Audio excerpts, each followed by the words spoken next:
ምዕራፍ 7 ላይ ስድስቱን ማህተም ተመልክተናል። ስድስቱን ማህተም መጽሐፉ ስንት ማህተም አለው? 7 ማህተም አለው። ለምን? ፍጹም መሆኑን የሚገልጽ ነው። ይሄን መጽሐፍ ሊያነበው የተገባ የእግዚአብሔርን ሐሳብ የእግዚአብሔርን ምስጢር ሊያውቅ የተገባ ማን ነው እያለ ቅዱስ ዮሐንስ ወልደ ዘብዴዎስ ሲያለቅስ ሁሉ አይተናል። ምዕራፍ 7 ላይ ተመልከቱ። ይኸው ምዕራፍ 7 ላይ መጽሐፉ ስንት አለ ይላል። ምዕራፍ 7 ቁጥር 1 ላይ ከዚህም በኋላ ምዕራፍ 6 ላይ መጽሐፉ ስንት ማህተም አለው ይላል። ይኸው ቁጥር 1 ላይ በጉም ከሰባቱ ማህተም አንዱን በፈታ ጊዜ አያችሁ ስንት ማህተም አለው? 7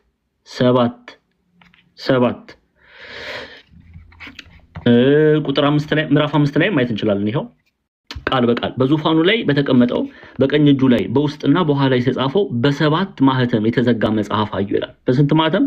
በ7 ማህተም። ከዛስ በኋላ ምዕራፍ 6 ላይ ማህተሞቹ እየተፈቱ አይተናል። አንደኛ፣ ሁለተኛ፣ ሶስተኛ፣ አራቱንም ማህተም ተፈቶ አይተናል። የመጀመሪያው ማህተም ያው ስለተማራችሁ ትርጉሙን ምንም በደንብ ስለተማራችሁ ቶሎ ቶሎ ነው የምሄደው። እሺ የመጀመሪያው ይሄው በጉም ከሰባቱ ማህተም አንዱን በፈታ ጊዜ ከአራቱ እንስሶች አንዱ ነጎድጓድ በሚመስል ድምጽ መተህ ሲል ሰማው። አየሁም፣ እነሆም አምባ ላይ ፈረስ ወጣ። የመጀመሪያው ማህተም አምባ ላይ ፈረስ። ሁለተኛው ማህተም በፈታ ጊዜ ሁለተኛውን ሰው መተህ ያለኝ ዳማ ፈረስ፣ አምባ ላይ ፈረስ ቀይ ነጭ ፈረስ። አምባ ላይ ሲባል ነጭ ፈረስ፣ ከዛ ዳማ ፈረስ ቀይ ፈረስ። ሶስተኛው ማህተም በፈታ ጊዜ መተኢ ሲል ምን አይነት ፈረስ? ጉራቻ ፈረስ ጥቁር ፈረስ። ከዛስ አራተኛው እንስሳ ድምጽ አራተኛው ማህተም በፈታ ጊዜ አየሁም ሐመር ፈረስ አረንጓዴ የሚመስል ፈረስ። የመጀመሪያው ፈረስ ነጭ ቀይ ጥቁር አረንጓዴ የሚመስል መልክ ያለው ፈረስ። ሚስጥሩ ምንድነው? ተምረናል። እኔ ማህተሞቹን ላሳያችሁ ነው እንጂ ይሄንን በደንብ 2-3 መርሃ ግብር ወስደን በትርጓሜ አይተናል። አምስተኛ ማህተም በፈታ ጊዜ ያየው ሚስጥር ምንድነው? ስለ እግዚአብሔር ቃልና ስለጠበቁት ምስክር የታረዱት የሰዎች ነፍሳት ከመሰዊያው በታች አየው አለ። ከዛ ቀጠለ ስድስተኛው ማህተም ስድስተኛው በፈታ ጊዜ ታላቅ የምድር መናወጥ ሆነ፣ ፀሐይም እንደ ማቅ ጠጉር ጥቁር ሆነ፣ ጨረቃም በሞላው እንደ ደም ሆነ እያለ ይቀጥላል። አሁን ዛሬ የምናየው የምንጀምረው 7ኛው ማህተም ማለት ነው። 7ኛው ማህተም ይሄው ቁጥር 8 ከዛ ሚሊዮናል 7ኛው ማህተም ነው ዛሬ የምናየው ማለት ነው። የምንጀምረው ምን ነው 7ኛው ማህተም የሚያሳየው ምን ነው የሚለውን እናያለን። ከ1 እስከ 4 አይተናል። ፈረሶቹን ምስጢራቸው ምንድነው የሚለውን አይተናል። 5ኛ ማህተም የቅዱሳን ጸሎት። 6ኛ ማህተም ምንድነው? የእግዚአብሔር ፍርድ። ምዕራፍ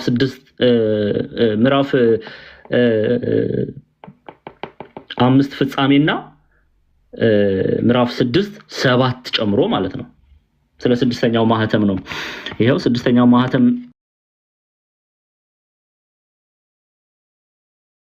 ማህተም ከቁጥር 12 ማለት ነው።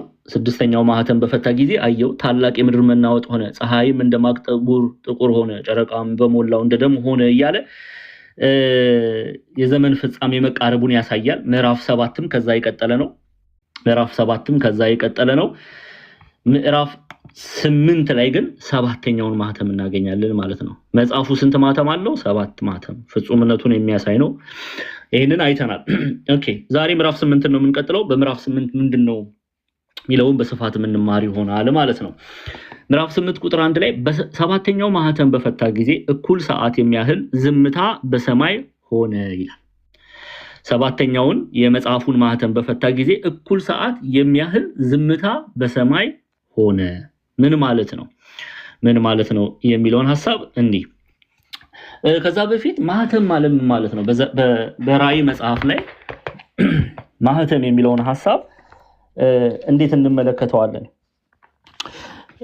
ማህተም ማለት መጽሐፍ ቅዱስ መዝገበ ቃላት ላይ ነው ያለው። ማህተም ሲል የታተመ መጽሐፍ ወይም ራእይ፣ ያልተገለጠ ሚስጥር ማለት ነው።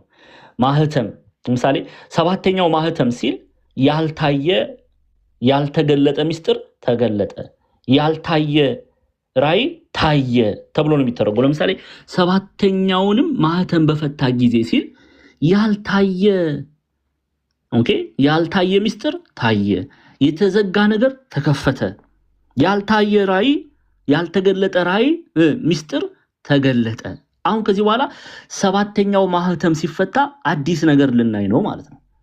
አዲስ ሚስጥር ሊገለጥ ነው ማለት ነው። አዲስ ራእይ ልናይ ነው ማለት ነው። ሰባተኛው ማህተም የታተመ የተዘጋ የተሸፈነ ያልተገለጠ የተባለ እንመለከተዋለን፣ እንፈተዋል፣ ይፈታል። በሰባተኛውን ማህተም በፈታ ጊዜ ያልታየ ራእይ በታየ ጊዜ ያልተገለጠ ነገር በተገለጠ ጊዜ ብለን ነው የምንተረጉመው። ሰባተኛውን ማህተም በፈታ ጊዜ እኩል ሰዓት የሚያህል ዝምታ በሰማይ ሆነ ይላል። ሰባተኛው ማህተም በፈታ ጊዜ እኩል ሰዓት የሚያህል ዝምታ በሰማይ ሆነ፣ እኩል ሰዓት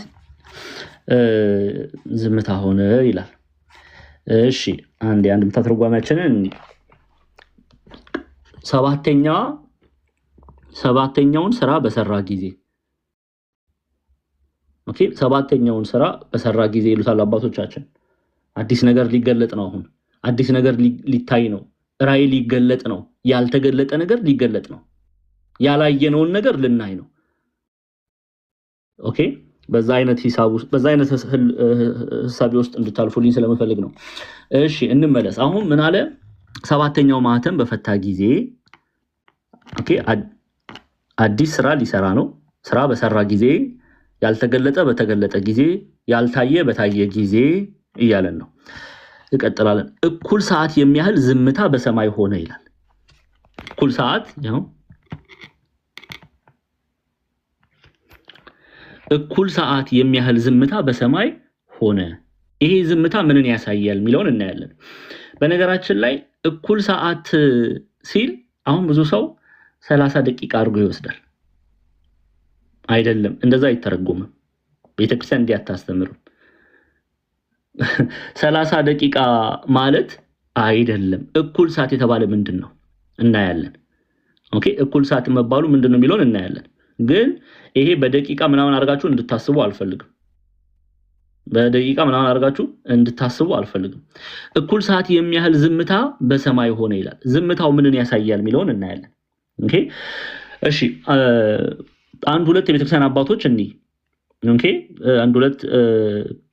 የቤተክርስቲያን አባቶች አንድምታ ትርጓሜያችንንም እናያለን። አንደኛ ቪክቶሪያኒየስ እንመልከት። ምን ብሎ ተረጎሙ እሳቸው? ይሄንን ዝምታ ምን ብሎ ተረጎሙ? ቢሾፕ ቪክቶሪያኒየስ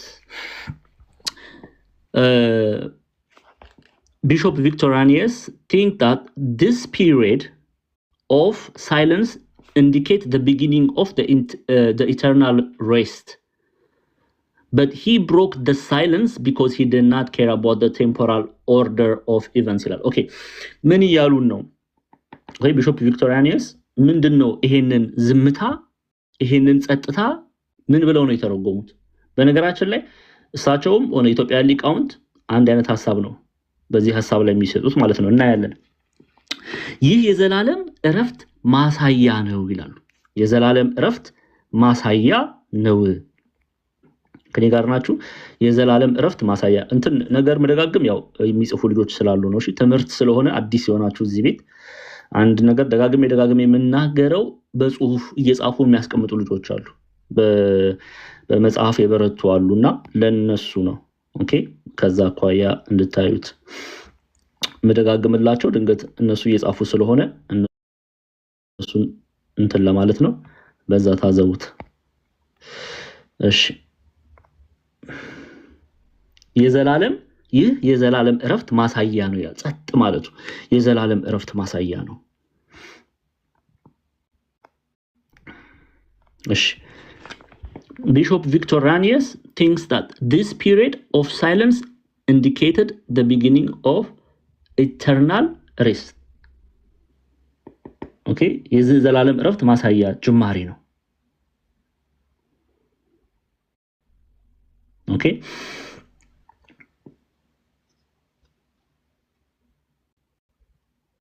እሺ ሌላ ደግሞ ይህ የዘላለም ዕረፍት ማሳያ ነው። ነገር ግን ዮሐንስ ሌላም ነገር ይነግረናልና ዝምታው ተቋረጠ። ሌላ የሚነግረን ነገር ስላለ ዝምታው ተቋረጠ። ዝምታው ቢቀጥል ኖሮ ራዩ ያበቃ ነበር። ራዩ ስለሚያበቃ ግን ዝምታው ተቋርጧል። ግን ምንን ያሳያል? ምንን ኢንዲኬት ያደርጋል? የዘላለም ዕረፍት ማሳያ መጀመሪያ ኦኬ ዕረፍት ያሳያል። እንድሪያስ ዘቂሳርያ የሚባሉ አባት ይሄንን በተለይ ሰባተኛውን ማህተም በፈታ ጊዜ እኩል ሰዓት የሚያህል ዝምታ በሰማይ ሆነ የሚለውን ምን ብለው ነው የሚተረጉሙት? ሰባተኛው ማህተም የሰንበት ምሳሌ ነው። ከማህተሙ መፈታት በኋላ ያለው ጸጥታም በሰንበት የሚገኘው ዕረፍት ምሳሌ ነው። ይህም ቅዱሳን በመጨረሻው የሚያገኙትን ዕረፍት ያመለክታል ይላል። ቅዱሳን በመጨረሻ የሚያገኙትን ምን ያመለክታል? ዕረፍት ያመለክታል። ኢትዮጵያ ሊቃውንት በትርጓሜ ላይ አንድምታ ትርጓሜያችን ላይ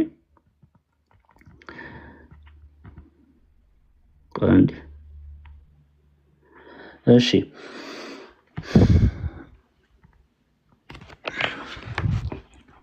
ሰባተኛው ስራ በሰራ ጊዜ በሰማይ በምድር ያለው ሁሉ የሰዓት እኩሌታ ያህል ጸጥ አለ። ኦኬ ሰባተኛው እዝራ ዕለተ ለምስለምር ይእቲ ይላል። ከዚህ እስከ መንፈቀ ሰዓት አለ።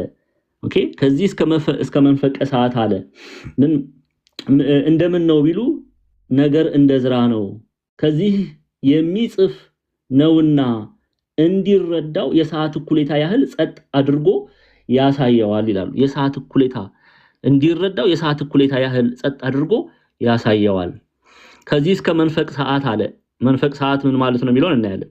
እንደምን ነው ቢሉ ነገር እንደ እዝራ ነው። ከዚህ የሚጽፍ ነውና እንዲረዳው የሰዓት እኩሌታ ያህል ጸጥ አድርጎ አሳየው። ከዚህ በኋላ የሚጽፈው ኦኬ ከዚህ በኋላ የሚጽፈውን ይረዳው ዘንድ ጸጥ አድርጎ አሳየው። እቺ ጸጥታ ግን እቺ ዝም መባሏ እቺ ጸጥታ ምንን ኢንዲኬት ታደርጋለች? የቅዱሳንን ዕረፍት ምሳሌ አድርገው አባቶች ወስዷታል። ወይም ደግሞ የቅድም እንዳየነው የዘላለማዊ ዕረፍት ጅማሬ አድርጎ ያሳያል። ግን ነገሩ አላበቃም። በዛው ቢያበቃ ኖሮ ራእይ ያበቃ ነበረ። በዚያ በጸጥታ ተቋረጠ። ጸጥታው ለምንድነው የተቋረጠው? ሌላ የሚያየው ራእይ አለ። እግዚአብሔር አምላክ የሚገልጠው ምስጢር አለ። ያሳየው ዘንድ የወደደው ሌላ ነገር አለ። ስለዚህ ለእኩሌታ ያህል ጸጥ አድርጎ ያሳየዋል። እኩል የሚለው ሐሳብ ምንን ያሳያል? 30 ቅድም እንብያቸው 30 ደቂቃ አይደለም። እኩል ሰዓት የሚያህል ዝምታ በሰማይ ሆነ ምን ማለት ነው? እኩል ሰዓት የተባለ የመከራው ጊዜ ማጠርን ነው የሚያሳየው። በምድር ላይ የሚመጣው መከራ ማለት ነው። በክርስቶስ ጌታችን መድኃኒታችን ኢየሱስ ክርስቶስ ዳግም ምጽአት ከዚህ በኋላ ነው ወዲያው የሚሆነው። የመከራው ጊዜ ማጠርን የሚያሳይ ነው እንጂ 30 ደቂቃ አይደለም። እኩል ሰዓት የሚያህል የሰዓት እኩል ሰዓት የሚያህል ዝምታ በሰማይ ሆነ ሲል የመከራው ጊዜ ስለ ቅዱሳኑ ሲል ያጥራል። ለቅዱሳኑ ሲል ምን ይላል? ያጥራል። ከዛ በኋላ ሐሳዩ መሲህ መጥቶ ለእርሱ የሆኑትን ከለየ በኋላ እግዚአብሔር አምላክ ምስክሮቹን ልኮ እነሱን ሞት ሰው ሆኖ መሞት ግዴታ ስለሆነ ከሞቱ በኋላ ወዲያው ዳግም ምጽአት ይሆናል። ስለዚህ እኩል ሰዓት የሚለው ሰዓት ይሄ መከራ ሰዓቱ በቅዱሳን ላይ የሚደርሰው መከራ ኦኬ እጅ መጫን የማጠሩን ስለነሱ ሲል የማጠሩን ጊዜ የሚያሳይ ነው። እኩል ሰዓት የተባለ ማለት ነው የመከራ ጊዜ ማጠርን የሚያመለክት ነው። ይሄ በምድር ላይ ሐሳዊ መሲህ ያለው ጊዜ የማጠሩን ምሳሌ ለመግለጽ ነው። በምድር ላይ የሚመጣው በቅዱሳን ላይ የሚደርሰው መከራ እንደሚያጠር የሚገልጽ ነው። ልክ ይሄ ካለፈ በኋላ እኩል ሰዓት የሚያህል ዝምታ በሰማይ ሆነ ካለ በኋላ እኩል ሰዓት ከዚች አነስተኛ ጊዜ በኋላ ክርስቶስ ይመጣል ማለት ነው። ኦኬ ዳግም ምጽአት ይሆናል ማለት ነው። ስለዚህ እኩል ሰዓት ሲል 30 ደቂቃ በደቂቃ እንደዚህ ምናምን ሳይሆን የቅዱሳን መከራ የሚያጥርበትን ጊዜ የሚያሳይ ነው። ስለዚህ ሰባተኛ ማህተም በፈታ ጊዜ እኩል ሰዓት የሚያህል ዝምታ በሰማይ ሆነ ኦኬ ሰባተኛውን ሚስጥር በገለጠ ጊዜ ሰባተኛውን ሥራ በሰራ ጊዜ ኦኬ ሰባተኛው ማህተም በተፈታ ጊዜ ሰባተኛው ራእይ በተገለጠ ጊዜ ሰባተኛው ማህተም በፈታ ጊዜ እኩል ሰዓት የሚያህል ዝምታ በሰማይ ሆነ። እቺ እኩል ሰዓት የተባለች እቺ ጥቂት ጊዜ የተባለው የቅዱሳን መከራ በምድር ላይ እንደሚያጠር የሚያሳይ ምልክት ነው። እኩል ሰዓት የሚያህል ዝምታ በሰማይ ሆነ ይላል። ዝምታ በሰማይ ሆነ ኦኬ እንጂ በሌላ ነገር በደቂቃ ምናምን አድርጋችሁ እንዳታስቡት። የቅዱሳን መከራ እንደሚያጠር የሚያመለክት ነው። ኦኬ ግልጽ ነው አይደለ? ሰባተኛው ማህተም በፈታ ጊዜ እኩል ሰዓት የሚያህል ዝምታ በሰማይ ሆነ። እኩል ሰዓት መባሉ ጌታችን መራችን ኢየሱስ ክርስቶስ ለፍርድ ለጻድቃን ሊፈርድላቸው በኃጥአን ላይ ሊፈርድባቸው ከመምጣቱ በፊት በቅዱሳን ላይ የሚደርሰው መከራ ማጠሩን የጊዜውን ማነስ ለመግለጽ ነው። እኩል ሰዓት የሚያህል ዝምታ በሰማይ ሆነ የተባለ። እሺ ለዚህ ነው የዘላለማዊ እረፍት ማሳያ ምልክት ብለው የሚተረጉሙት እቺ ጸጥ ያለችው ጊዜ እጥረቱን የሚያሳይ ነው። ጊዜው ማጠሩን የሚያሳይ ነው። ስለ ቅዱሳኑ ሲል ማለት ነው እኩል ሰዓት መባሉ።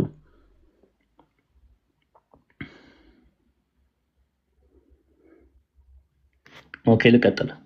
ግልጽ በደንብ ሐሳቡን እንድትረዱት ነው እየጠበቅኩ ያለሁት። እንቀጥላለን ማለት ነው። ከዛ በፊት አንድ ሁለት ነገር ላሳያችሁ።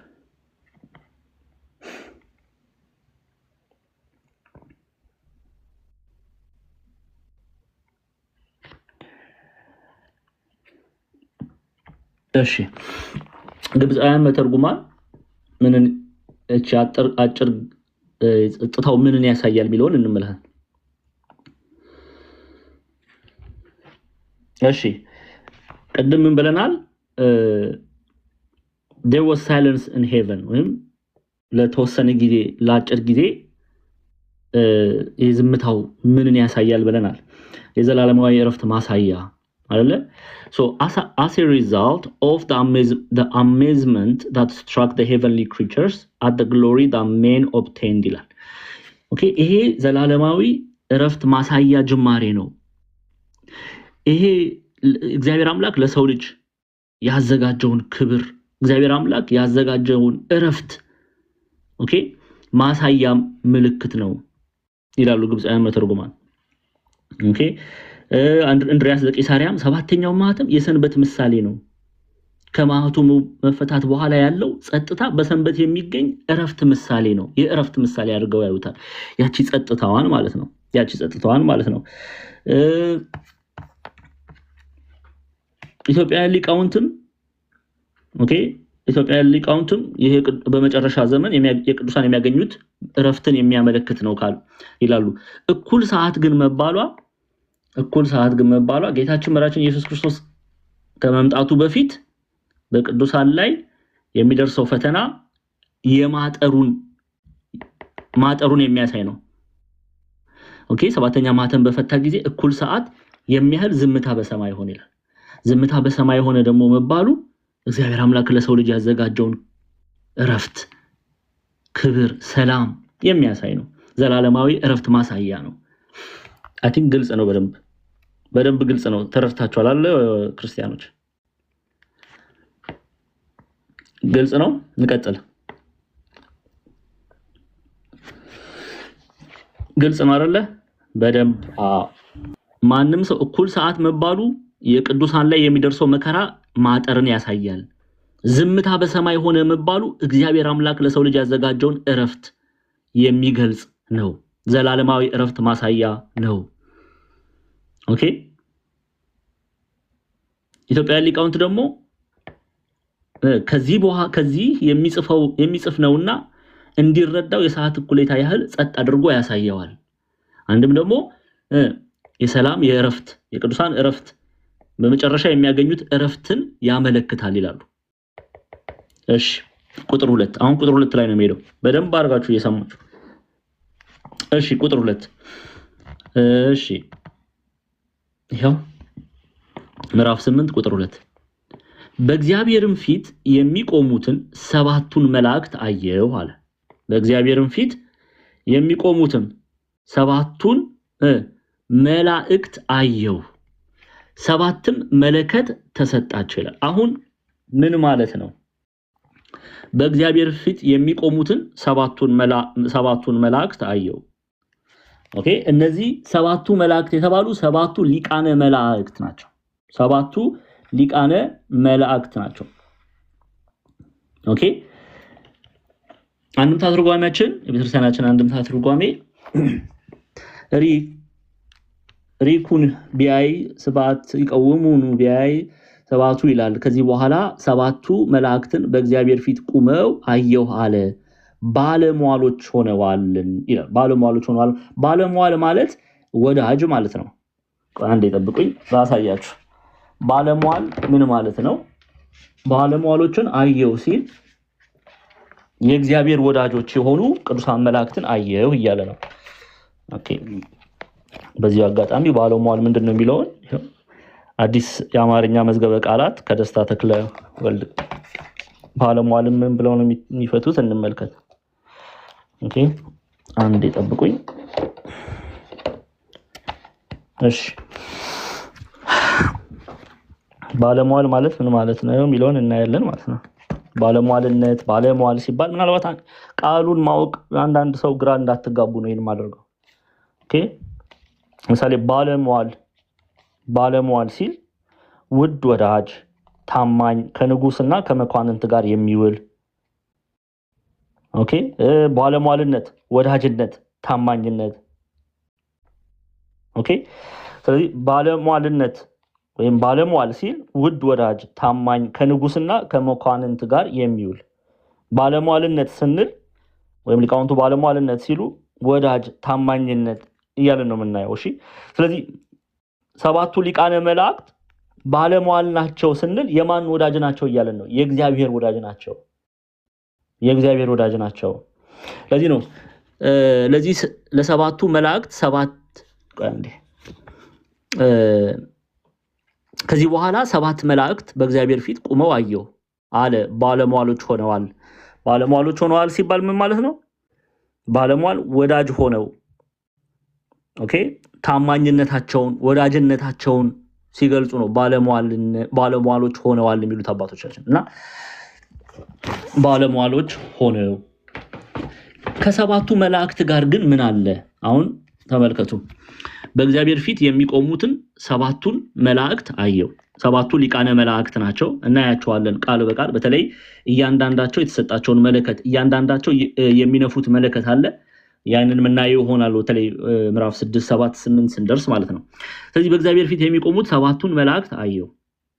ሰባቱ ሊቃነ መላእክት ሰባቱን የጌታ ባለሟል ወይም ወዳጆች አየሁ። ሰባትም መለከት ተሰጣቸው ይላል። ምን ተሰጣቸው? ሰባት መለከት ተሰጣቸው። ሰባት መለከት ተሰጣቸው። መለከት ምንድነው? አይ ቲንክ ራዕየ ዮሐንስ ምዕራፍ 4 ላይም ይሄንን ሐሳብ አይተናል። መለከት ትእዛዝ፣ አዋጅ የሚነገርበት ኦኬ፣ ትእዛዝ አዋጅ እንደተሰጣቸው ለመግለጽ ነው ሰባት መለከት ተሰጣቸው የሚባለው። ሰባት መለከት ተሰጣቸው ሲል ሰባት ትእዛዝ ተሰጣቸው። ኦኬ፣ ሰባት ትእዛዝ ተሰጣቸው ወይም ደግሞ ሰባት አዋጅ ተላበሱ ተብሎ ነው የሚተረጎመው። ይሄው መለከት ለሰባቱ መላእክት ሰባት ገንታ፣ ሰባት ነጋሪት፣ ሰባት መለከት ሰጠዋቸው አለ፣ ሰባት ስራ አዘዟቸው። አሁን እነዚህ ሰባቱ መላእክት ሰባት መለከት መያዛቸው ምንን ያሳያል? ሰባት ስራ ሊሰሩ ነው ማለት ነው። ስራ ሊሰሩ መሆኑን የሚያሳይ ነው። ኦኬ፣ መለከት ራዕየ ዮሐንስ ምዕራፍ 4 ላይም አይተነዋል። አንዴ ራዕየ ዮሐንስ ምዕራፍ 4 ላይም ስትመጡ ከዚያ በኋላ አየሁ፣ እነሆም በሰማይ የተከፈተ ደጅ እንደ መለከትም ሆኖ ሲናገረኝ የሰማሁት ፊተኛ ድምጽ ይላል። መለከት መባሉ ምንን ያሳያል? መጀመሪያ ይሄንን ሐሳብ ከመረዳት በፊት መለከት በመጽሐፍ ቅዱስ ላይ ብዙ አይነት ስራ አለው። ለምሳሌ እግዚአብሔር ለእስራኤል ሕግን ሲሰጣቸው የመለከት ድምጽ ይሰማ ነበር። ህዝብ ለጦርነት ሲጠሩ ቀንደ መለከት ይነፋል። በዓላት ላይ መለከት ይነፋል። ይሄ ምንን ነው የሚያሳየው? አንድ ነገር ሊመጣ ነው፣ ተዘጋጁ። ያልተገለጠ አንድ ነገር ሊገለጥ ነው። ያልታየ አንድ ነገር ሊታይ ነው። አንድ ነገር እየመጣ ነው። ስለዚህ ተዘጋጁ ሲል መለከት ይላል። ሰባቱ ሊቃነ መላእክት ምን ይዘዋል? መለከት ይዘዋል። እያንዳንዱ ስራ ተሰጥቷቸዋል። አንዱ መለከት እንመለስ። ራዕይ ምዕራፍ 8 ላይ ተመልከቱ። ምሳሌ ቁጥር 6 ላይ ስትመጡ ይሄንን የምናየው ያው ስንገባ በትርጓሜ እየፈተን እናየዋለን። ሰባቱ መለከት የያዙ ሰባት መላእክት ሊነፉ ተዘጋጁ ይላል። ኦኬ፣ ልክ ፊተኛው መልአክ ነፋ ሲል መለከት ነፋ ሲል ስራ ሰራ። ስለዚህ የሆነ ነገር ሊመጣ ነው ማለት ነው። ከዚህ መለከት በኋላ ከዚህ ስራ በኋላ የሚመጣ አንድ ነገር አለ። ቁጥር 2 ላይ እንመለስ። በእግዚአብሔር ፊት የሚቆሙት ሰባቱ መላእክት አየው። ሰባቱ ሊቃነ መላእክትን አየው። ሰባትን መለከት ተሰጣቸው። ሰባትን መለከት ተሰጣቸው። ስራ ሊሰሩ ነው እያንዳንዳቸው። ኦኬ። ስለዚህ መለከት አንድ ነገር ሊመጣ እንደሆነ የሚያሳይ ነው። ሰው ነቅቶ እንዲጠብቅ የሚያደርግ ነው። በመጽሐፍ ቅዱስ ላይ አንድ ሁለት መጽሐፍ ቅዱስ አስረጅ ሰጣቸዋለሁ። መለከት ሲነፋ የሆነ ነገር እየመጣ እንደሆነ ማሳወቂያ ነው። መለከቱ ምን አይነት ድምጽ አለው የሚለውን ሐሳብ በኋላ አሰማቸዋለሁ። ከዛ በፊት ግን አንድ ሁለት መጽሐፍ ቅዱስ አስረጅ ልስጣችሁ። ለምሳሌ መጽሐፈ መሳፍንት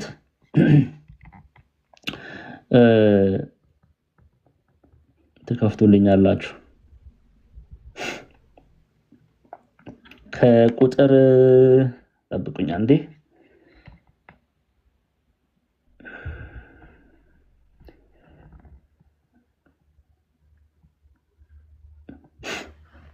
መጽሐፈ መሳፍንት ቁጥር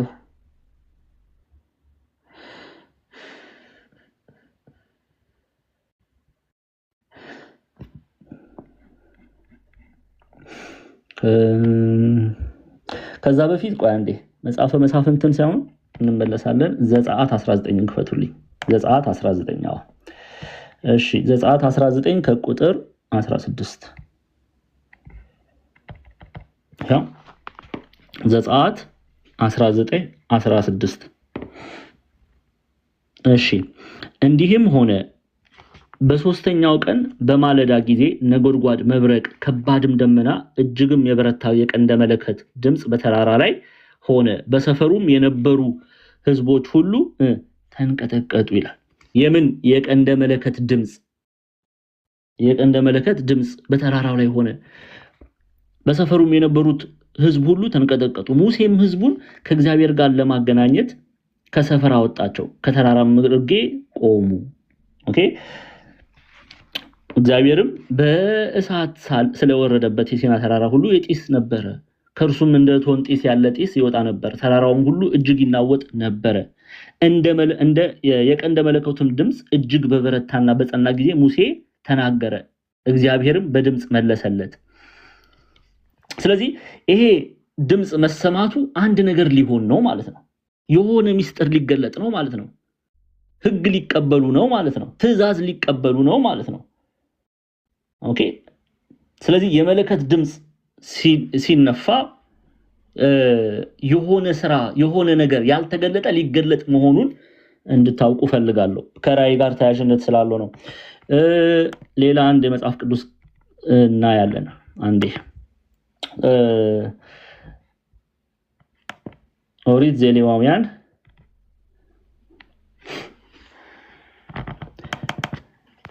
24 ቁጥር 24 ላይ ደግሞ ተመልከቱ። ለእስራኤል ልጆች እንዲህ ብለህ ንገራቸው፣ በሰባተኛው ወር በመጀመሪያው ቀን እረፍት በመለከት ድምጽ መታሰቢያ የተቀደሰ ጉባኤ ይሁንላችሁ። ስለዚህ በዓላት ሲሆኑ ደግሞ መለከት ይነፋ ነበር። ኦኬ። የበዓላት ስራ ሲሆን በቀንደ መለከት እንዲነፋ ሲታዘዝ እናያለን። ኦኬ። ምዕራፍ 25 ቁጥር 29 ላይም ምዕራፍ 25 ቁጥር 29 ላይም እናየው ክፍል አለ። ያው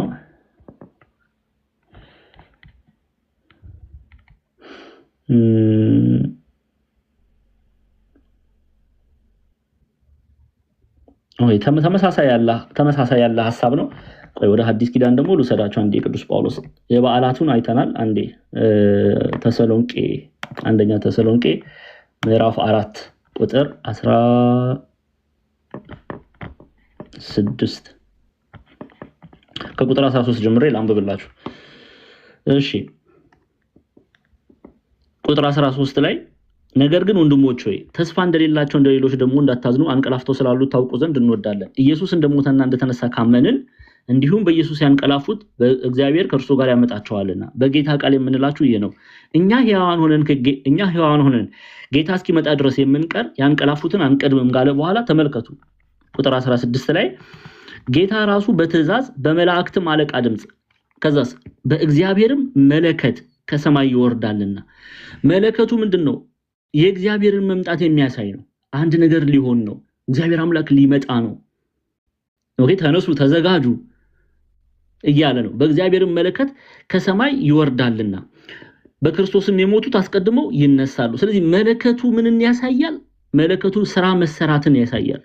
አዲስ ሚስጥር ያልተገለጠ መገለጥን አዲስ ስራ የሚገልጽ ነው። መለከት የሆነ ነገር ሊመጣ ነው። ሰዎች የመለከትን ድምጽ ሲሰሙ ይደነግጣሉ አይደለ? ይደነግጣሉ። ለምን? የሆነ ነገር ኤክስፔክት ያደርጋሉ። ምን ሊመጣ ነው?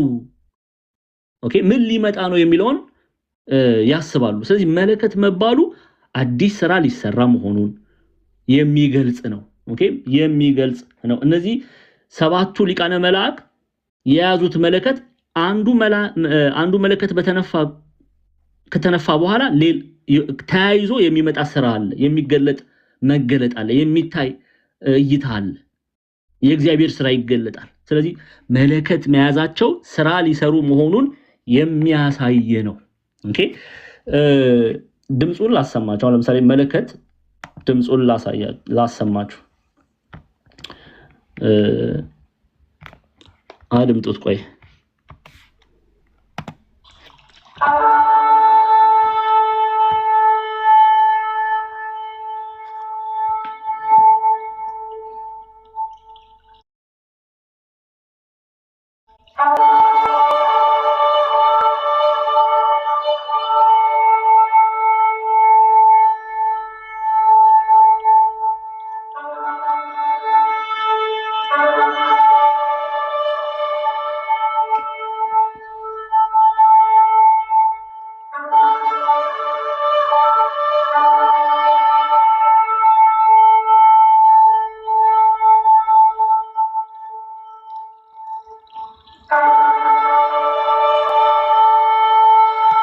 እሺ ስለዚህ ይሄ መለከት ምንን ነው የሚያሳየው? ከእግዚአብሔር ዘንድ የሚወጣን ትእዛዝ አዋጅ የሚያሳይ ነው። ከእግዚአብሔር ዘንድ የሚወጣን ትእዛዝ አዋጅ የሚያሳይ ነው። ግልጽ ነው። ሰባት መለከት ማለት ከእግዚአብሔር ዘንድ የሚወጣ ትእዛዝ አዋጅ፣ መለከት መያዛቸው ትእዛዝ አዋጅ እንዳለ ስራ ሊሰሩ እንደሆነ የሚገልጽ ነው። እሺ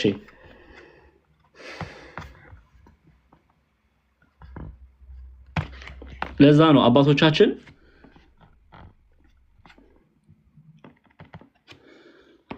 ለሰባቱ መላእክት ሰባት ገንታ፣ ሰባት ነጋሪት፣ ሰባት መለከት ሰጣቸው አለ። ሰባት ስራ አዘዛቸው።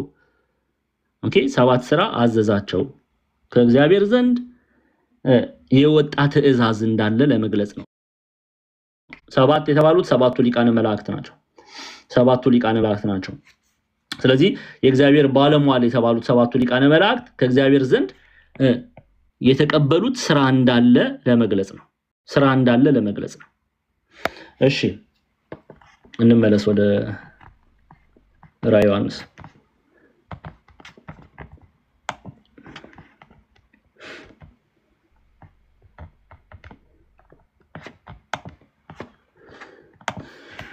እሺ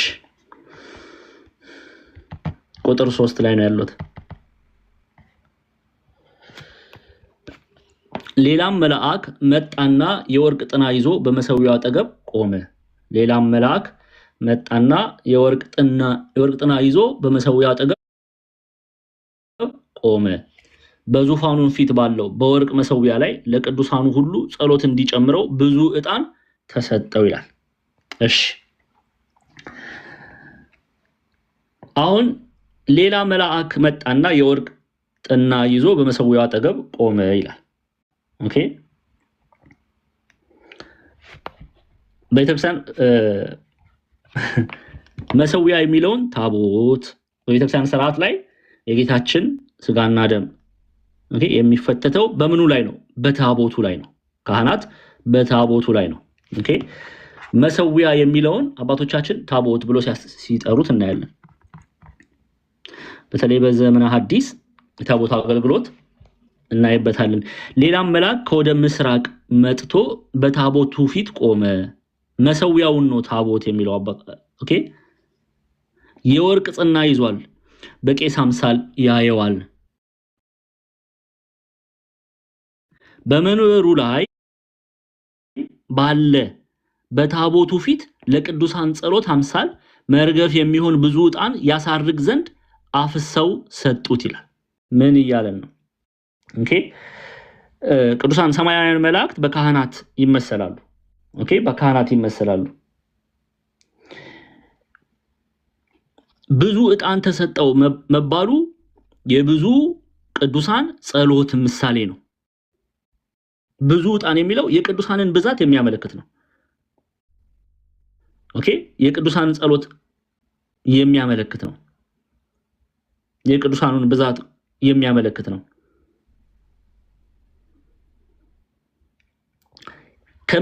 ከወደ ምስራቅ የመጣው መልአክም ይሄንን ጸሎቱን ነው ማለት ጸሎቱን ከእግዚአብሔር ፊት አሳረገው። በእግዚአብሔር ፊት አሳረገው። ምንን ያሳያል? ቅዱሳን መላእክት ጸሎትን እንደሚያሳርጉ። ለዚህ ነው ቤተክርስቲያናችን ተወከፍ ጸሎተነ ውስተ ነዋ ሰማይ ምንለው። ቅዱሳን ጸሎታችንን ያሳርጉልን ዘንድ እንጠይቃለን። የቤተክርስቲያን ስርዓት ነው። አሁን ይሄ ሁለተኛ ሌላ መልአክ ቀደም ካየናቸው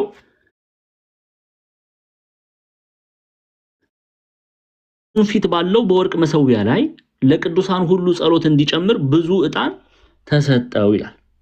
ብዙ ዕጣን ተሰጠው። ብዙ ዕጣን መባለን የተባለው ምንድነው? ብዙ መባሉ የቅዱሳኑን ብዛት ነው የምናሳየው። ብዙ ቅዱሳን የሚጸልዩት ጸሎት ማለት ነው። እሱን ጨመረበት። የዕጣኑም ጢስ ከቅዱሳኑ ጸሎት ጋር ከመላኩ እጅ በእግዚአብሔር ፊት ወጣ ይላል። አያችሁ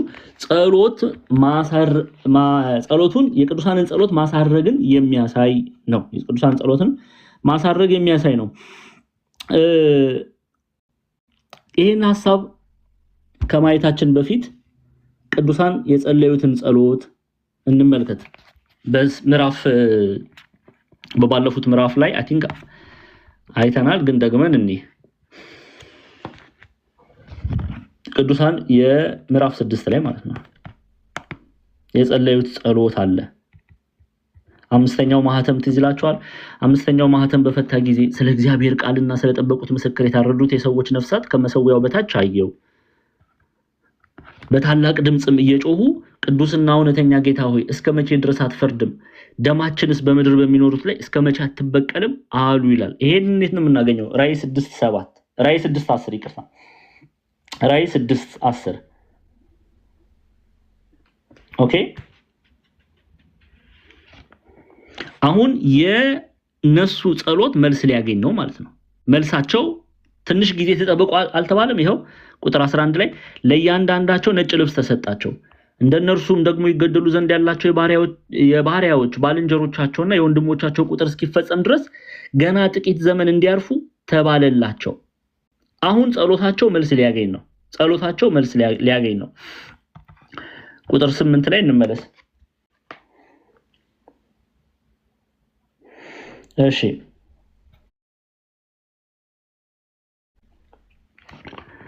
የዕጣኑም ጢስ ከቅዱሳን ጸሎት ጋር ከመልአኩ እጅ በእግዚአብሔር ፊት ወጣ። በእግዚአብሔር ፊት የቅዱሳኑ ጸሎት በብዙ ዕጣን የተመሰለው ብዙ የቅዱሳን ጸሎት ከመልአኩ እጅ ወደ እግዚአብሔር ወጣ። መልአኩም ጥናውን ይዞ ከመሰዊያው እሳት ሞላበት፣ ወደ ምድርም ጣለው። ነጎድጓድም ድምጽም መብረቅም መናወጥም ሆነ። አሁን ይሄንን መለስ ብለን አሁን ራዕይ ምዕራፍ 6 ቁጥር 10 ላይ ቅዱሳኑ የጸለዩት ጸሎት አለ። የጸለዩትን ጸሎት መለስ ብለን ከዛ ጋር ተያያዥነት ያለው ስለሆነ ግዴታ እየተመላለስን ማየት አለብን። ራዕይ ምዕራፍ 6 ቁጥር 10 ምንድነው የተባለላቸው? አምስተኛው ማህተም በፈታ ጊዜ ስለ እግዚአብሔር ቃልና ስለ ጠበቁት ምስክር የታረዱትን የሰዎች ነፍሳት ከመሰዊያው በታች አየው። በታላቅ ድምጽም እየጮሁ የቅዱሳን ጸሎት ነው። ይሄ ጸሎት የቅዱሳን ጸሎት ነው። የታረዱ መባላቸው ምስክር ሆነው እንደ እስጢፋኖስ በድንጋይ ተደብድበው እንደ ያዕቆብ በሰይፍ ተገድለው የተገደሉ ሰማዕታት ናቸው። የታረዱት የሰዎች ነፍሳት ከመሰዊያው በታች አየው አለ። በታላቅ ድምጽም እየጮሁ ቅዱስና እውነተኛ ጌታ ሆይ እስከ መቼ ድረስ አትፈርድም? ደማችንስ በምድር በሚኖሩ ላይ እስከ መቼ አትበቀልም አሉ። እንዲበቀልላቸው እነሱን በገደሉ አላውያን ነገስታት ክፉ ሰዎች ዘንድ እግዚአብሔር ፍርድን ይፈርድ ዘንድ ጥያቄ አቅርበዋል። የት ላይ? ራዕይ ምዕራፍ 6። ይሄን ጥያቄ መልስ ያገኙት የቱ ጋር ነው? ራዕይ ምዕራፍ 8 ላይ ማለት ነው።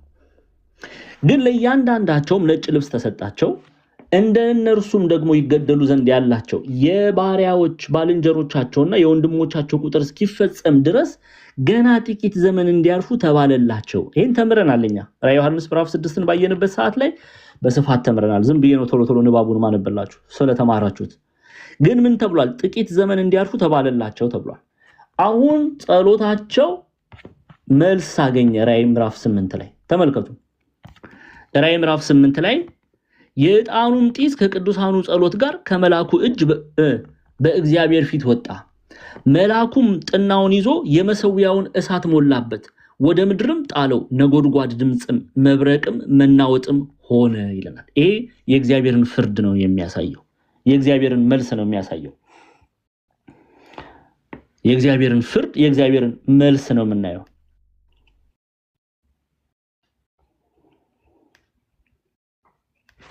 መልአኩም ጥናውን ይዞ ከመሰዊያው እሳት ሞላበት፣ ወደ ምድርም ጣለው።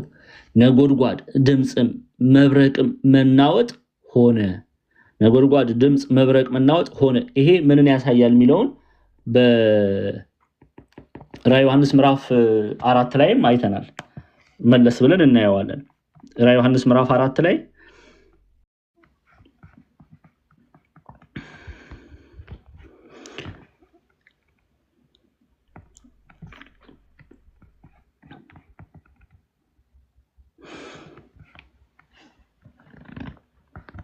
እሺ ምዕራፍ አንዴ ጠብቁኝ።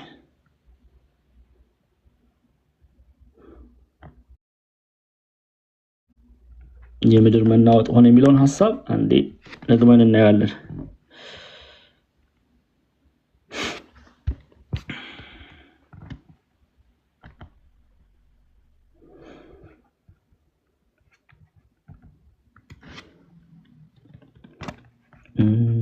ራዕይ ዮሐንስ ምዕራፍ 11 ላይ አንዴ ልክፈተው።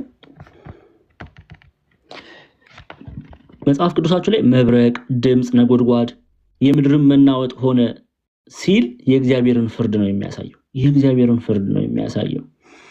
የእግዚአብሔርን ፍርድ የሚያሳይ ክፍል ነው። በተመሳሳይ መልኩ አሁንም መልአኩም ጥናውን ይዞ የመሰዊያውን እሳት ሞላበት፣ ወደ ምድርም ጣለው። ነጎድጓድም ድምጽም መብረቅም መናወጥም ሆነ። በምድር በሚኖሩት ላይ በቅዱሳኑ ላይ እጅ የጫኑ ፍርድን እንደሚያገኙ የሚያሳይ ክፍል ነው።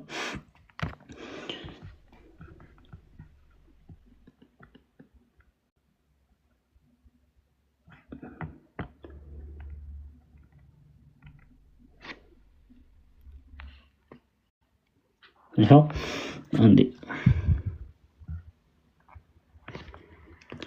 ማዕጠንተ ወርቁን አንስቶ የኃጥአን ጸሎት አምሳል መርገፍ የሚሆን አራር ዕጣኑን ወደ ምድር ደፋው። ወደ ምድርም በደፋው ጊዜ ነጎድጓድ፣ ጻድ፣ መብረቅ፣ ድልቅልቅ ሆነ አለ። መቅሰፍት ኃጥአን ታዘዘ። በኃጥአን ላይ የሚወርደውን መቅሰፍት የሚያሳይ ነው። በኃጥአን ላይ የሚደርሰውን መቅሰፍት የሚያሳይ ነው። ወደ ምድር በደፋው ጊዜ ነጎድጓድ፣ መብረቅ፣ ድልቅልቅ ሆነ አለ። መቅሰፍት ኃጥአን ታዘዘ ተብሎ ይተረጎማል።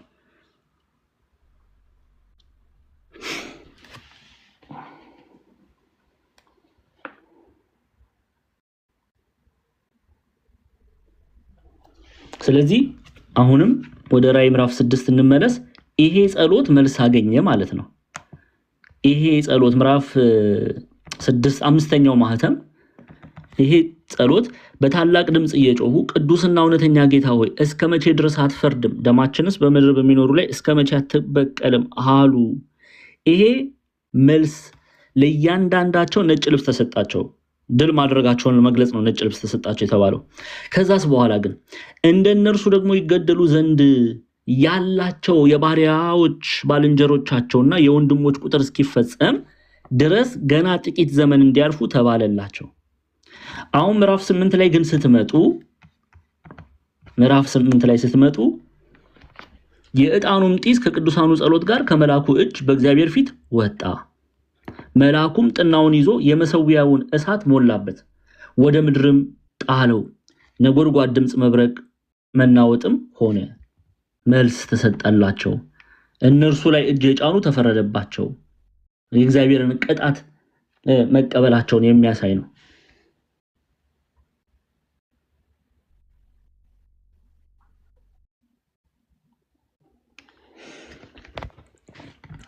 ለዛ ነው ይሄው በትርጓሜ ላይ አባቶቻችን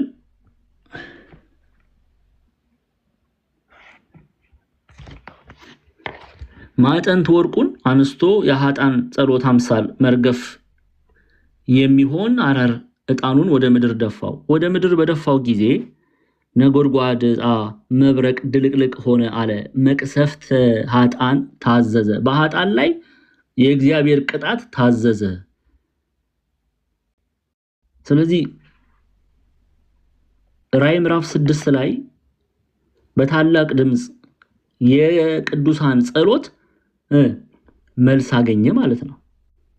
በኃጥአን ላይ ፍርድ ተላለፈ።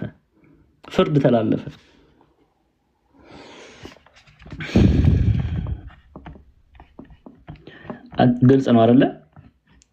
እንመለስና አንዴ የቅዱሳኑን ጸሎት በደንብ እንድትረዱት ስለምፈልግ እናያለን ማለት ነው።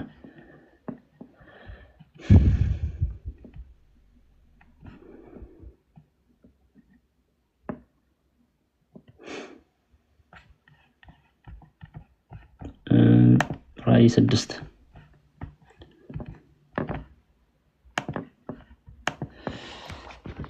አምስተኛ ማህተም በፈታ ጊዜ ስለ እግዚአብሔር ቃልና ስለጠበቁት ምስክር። ስለ እግዚአብሔር ቃል ማለት ስለ ወንጌል ስለጠበቁት ምስክር፣ ወንጌልን፣ ሃይማኖት፣ እምነትን ስለጠበቁት ነገረ ክርስቶስን እንደነ እስጢፋኖስ ባላውያን ነገስታት ፊት ቆመው ስለመሰከሩ ስለጠበቁት ምስክር የታረዱትን የሰዎች ነፍሳት ከመሰዊያው በታች አየው። በታላቅ ድምጽም እየጮሁ ቅዱስና እውነተኛ ጌታ ሆይ እስከ መቼ ድረስ አትፈርድም? ደማችንንስ በምድር በሚኖሩ ላይ እስከ መቼ አትበቀልም አሉ። ብዙ ናቸው፣ ቁጥራቸው ብዙ ነው።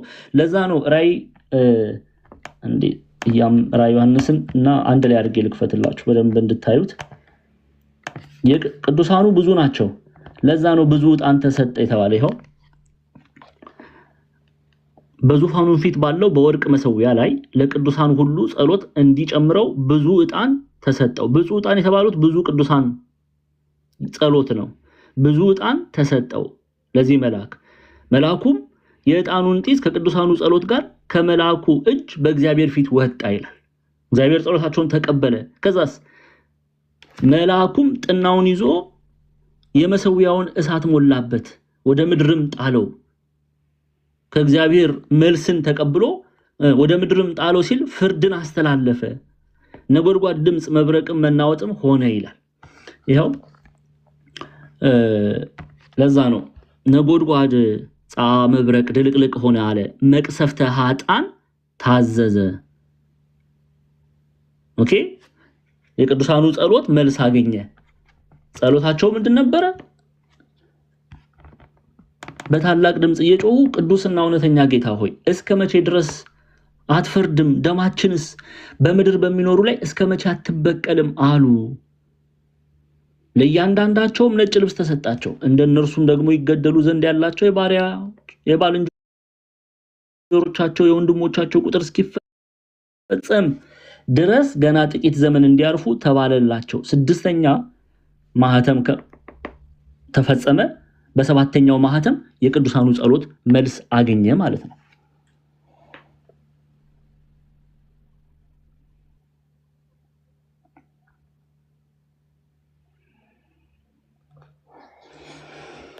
እሺ ግልጽ ነው።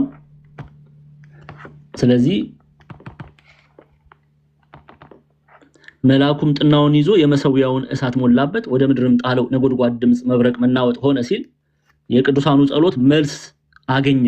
ስለዚህ መልአኩ የእግዚአብሔርን መልስ መቅሰፍት በኃጣን ላይ ፍርድን ነጎድጓድ ድምጽ መብረቅ መናወጥ ሆነ ሲል የእግዚአብሔር ፍርድ የሚያሳይ ነው። መልስ አገኙ። ኦኬ ያሳደዷቸው ገዳዮቻቸው ተፈረደ። በእነርሱ ላይ መዓት ሊቀበሉ ነው ማለት ነው። ነጎድጓድ ድምጽ መብረቅ መናወጥ ሆነ ሲል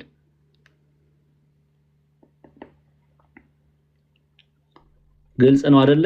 ራዕይ ምዕራፍ 6 ራዕይ ምዕራፍ 8 ላይ መልስ ታገኛላችሁ። ራዕይ ምዕራፍ 6 ላይ ያለው ያየነው ራዕይ ምዕራፍ 8 ላይ መልስ ሲሰጥ እናያለን። መልስ ሲሰጥ እናያለን።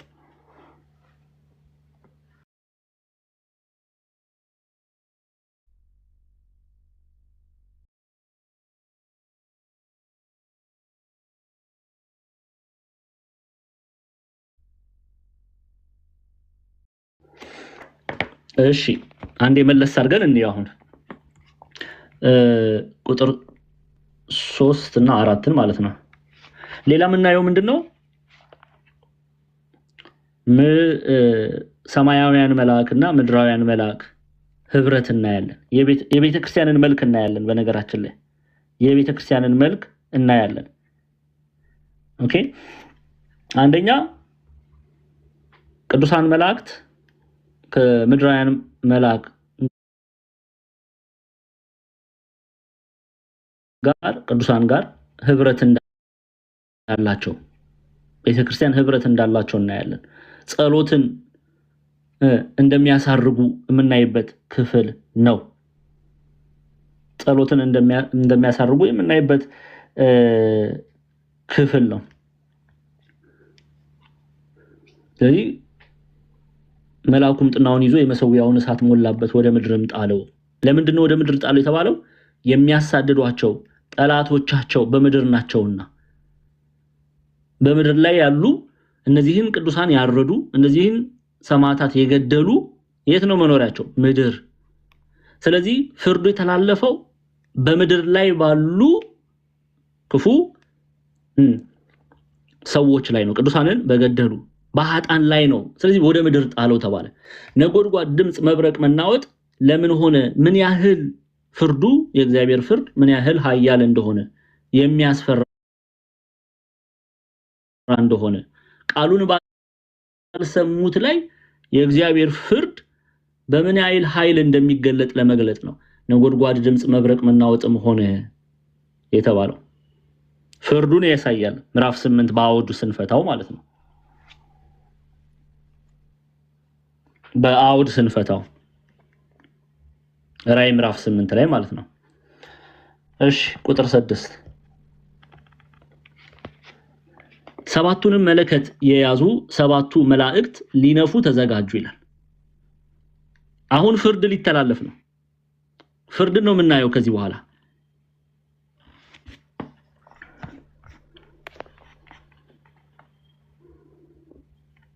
ለዛ ነው ይሄው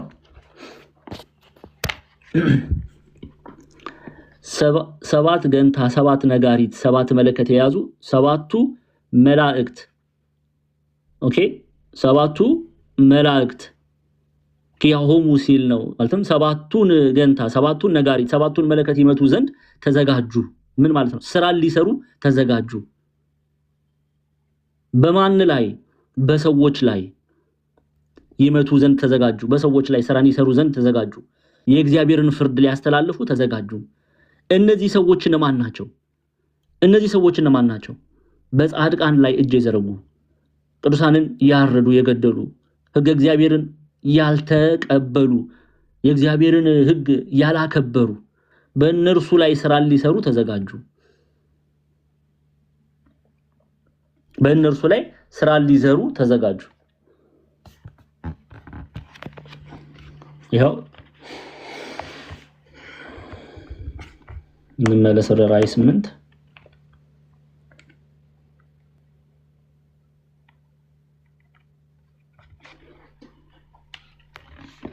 ሰባቱንም መለከት የያዙ ሰባቱ መላእክት ሊነፉ ተዘጋጁ።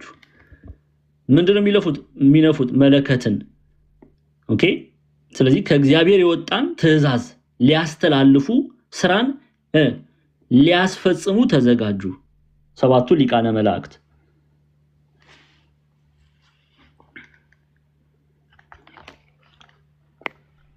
ግልጽ ነው ክርስቲያኖች?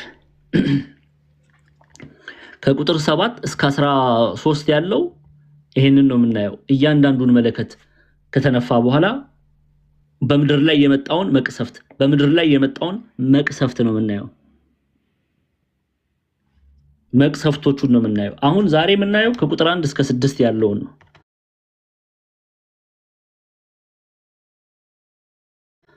በደንብ እንድትረዱ ፈልጋለሁ። ከቁጥር 1 እስከ 6 ያለው ሐሳብ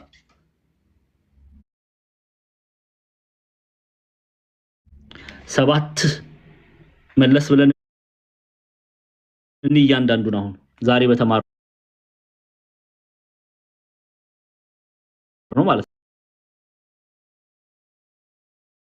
ሰባተኛው ማተም በፈታ ጊዜ እኩል ሰዓት አለ። ጥቂት ጊዜ ኦኬ። እኩል ሰዓት መባሉ በቅዱሳን ላይ የሚደርሰው መከራ የሚያበቃው ጥቂት ጊዜ ብቻ እንደሆነ የሚገልጽ ነው። እኩል ሰዓት መባሉ እኩል ሰዓት። ከዛ ደግሞ ዝምታ በሰማይ ሆነ። ይሄ ምንን ያሳያል? የቅዱሳኑን እረፍት የሚያሳይ ነው። እግዚአብሔር አምላክ ለሰው ልጅ ያዘጋጀውን እረፍት የሚያሳይ ነው። እሺ ቁጥር 2 ላይ በእግዚአብሔርን ፊት የሚቆሙት ሰባቱን መላእክት አየው። ሰባቱን ሊቃነ መላእክት ሰባት መለከት ተሰጣቸው። ሰባት መለከት ተሰጣቸው። መለከት ምንድነው? ያው ላሳያችሁ። መለከት ምን ማለት ነው? መለከት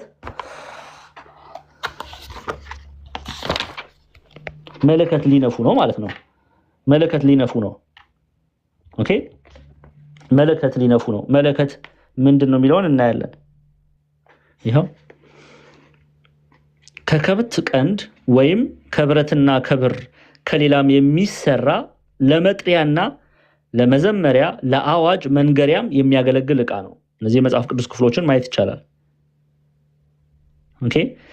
ለምን ከከብት ቀንድ ወይም ከብረትና ከብር ከሌላም የሚሰራ ለመጥሪያና ለመዘመሪያ ወይም ደግሞ ለአዋጅ መንገሪያም የሚያገለግል ነው። ኦኬ። መለከት እየነፉ ነው። እዚህ ክፍል ቁጥር 2 ላይ በእግዚአብሔርን ፊት የሚቆሙት ሰባቱን መላእክት አየው ካለ በኋላ ሰባቱን መለከት ተሰጣቸው። ምን ማለት ነው? ከእግዚአብሔር ዘንድ ትእዛዝ ሊያስተላልፉ ነው። የተቀበሉትን ትእዛዝ አዋጅ ሊያውጁ ወይም ደግሞ አንድም ተርጓሚው እንዳሳየን ስራ ሊሰሩ መዘጋጀታቸውን ነው የሚገልጸው። እሺ ከዛ ቁጥር 3 4 5 ላይ ሌላም መልአክ መጣና የወርቅ ጥና ይዞ በመሰዊያው አጠገብ ቆመ። እንደ ካህናት እንደ ቤተክርስቲያናችን እንደ ካህናት የጌታችን መድኃኒታችን ኢየሱስ ክርስቶስ ስጋና ደም የሚፈተተው በታቦቱ ላይ ነው። መሰዊያውን ታቦት ብለው የሚጠሩት ለዛ ነው። በዙፋኑን ፊት ባለው በወርቅ መሰዊያ ታቦት ላይ ለቅዱሳን ሁሉ ጸሎት እንዲጨምረው ብዙ ዕጣን ተሰጠው። ብዙ ዕጣን የተባለው ምንድነው? የብዙ የቅዱሳን ጸሎት ካህኑ እንደሚያደርገው ማለት ነው። በቤተክርስቲያን ስርዓት እንደምታዩት ሰማያዊ ስርዓቱን አንድ አይነት እንደሆነ ትመለከታላችሁ። በዚህ ጊዜ ብዙ ዕጣን ተሰጠው ሲል የቅዱሳን ጸሎት ሊያሳርግ ኦኬ። ስለዚህ ብዙ ዕጣን ተሰጠው፣ ብዙ ጸሎት ተሰጠው። ከዛስ ቁጥር 4 ላይ የዕጣኑን ጢስ ከቅዱሳኑ ጸሎት ጋር አያችሁ አይደለ? የቅዱሳኑ ጸሎት ነው። ከቅዱሳኑ ጸሎት ጋር ከመላኩ እጅ በእግዚአብሔር ፊት ወጣ። ምን ማለት ነው? ጸሎታቸው አረገ፣ ተቀባይነት አገኘ። እግዚአብሔር አምላክ ተቀበላቸው፣ መልስ ደግሞ ሊሰጣቸው ነው ማለት ነው። ይሄው መላኩም ጥናውን ይዞ የመሰዊያውን እሳት ሞላበት፣ ፍርድን ያሳያል። ወደ ምድርም ጣለው። ለምን ወደ ምድር ጣለው የተባለው? የቅዱሳኑ ጸሎት እንዴ ፍረድ፣ በምድር ላይ አንተን በሚሳደቡ ቅዱሳንን በሚያሳድዱ ላይ ፍርድህን ግለጥ አይደለ? ወደ ምድር ጣለው ተባለ። ምክንያቱም በምድር ናቸውና ያንን ግብር የሚፈጽሙ። ነጎድጓድ ድምጽ፣ መብረቅም መናወጥም ሆነ ታላቅ ፍርድ መሰጠቱን የሚያሳይ ነው። የእግዚአብሔርን ፍርድ የሚገልጽ ነው። ከዛ ቁጥር 6 ላይ ሲመጡ ሰባቱንም መለከት የያዙ ሰባቱ መላእክት ሊነፉ ተዘጋጁ። ስራ ሊሰሩ ተዘጋጁ። የእግዚአብሔርን ትእዛዝ ሊያስተላልፉ ተዘጋጁ። መለኮትን ሊነፉ ተዘጋጁ። አሁን ከቁጥር 1 እስከ 6 ያለውን በዚህ መልኩ እንድትረዱልኝ ይፈልጋለሁ። ኦኬ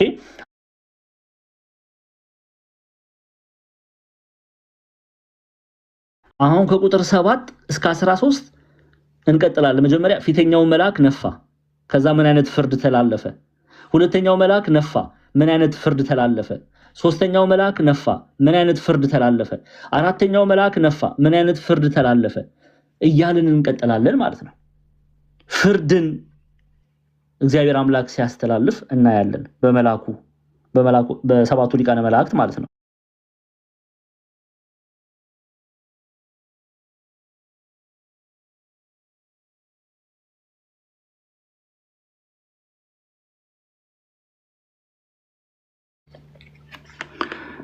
ሰባት ገንታ፣ ሰባት ነጋሪት፣ ሰባት መለከት የያዙ ሰባቱ መላእክት ኪያሆሙ ሲል ነው። ሰባቱ ገንታ፣ ሰባቱ ነጋሪት፣ ሰባቱ መለኮት ይመቱ ዘንድ ተዘጋጁ። ቦሙ ይላል በሰዎች ላይ ይመቱ ዘንድ ተዘጋጁ። ማለትም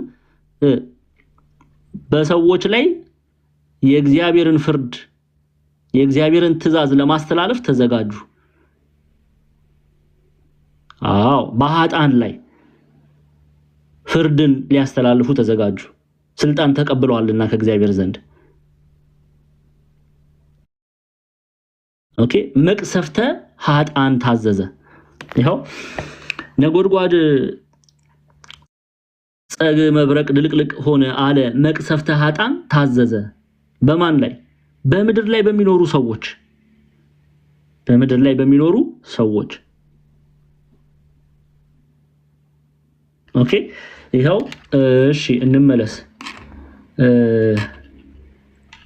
የማን ነው ጸሎቱ? ይሄው የቅዱሳን ጸሎት። ሁለት ምዕራፍ ወደ ኋላ ተመለሱ። ምዕራፍ 6 ላይ ቁጥር ይሄው 10 ይሄው በታላቅ ድምጽ እየጮሁ ቅዱስና እውነተኛ ጌታ ሆይ እስከ መቼ ድረስ አትፈርድም? ደማችንስ በምድር በሚኖሩ ላይ እስከ መቼ አትበቀልም አሉ። ከዛ ቁጥር 11 ላይ ስትመጡ ምን የሚል መልስ ተሰጥቷቸዋል? ለእያንዳንዳቸው ነጭ ልብስ ተሰጣቸው።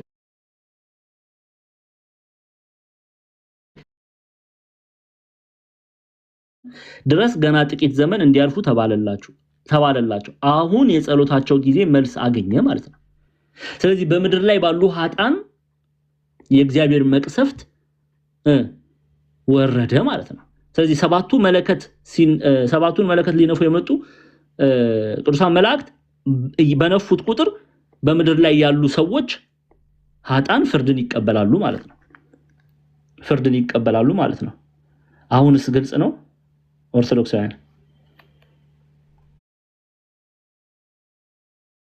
ግልጽ ነው? መልሱልኝ፣ ዝም አትበሉ።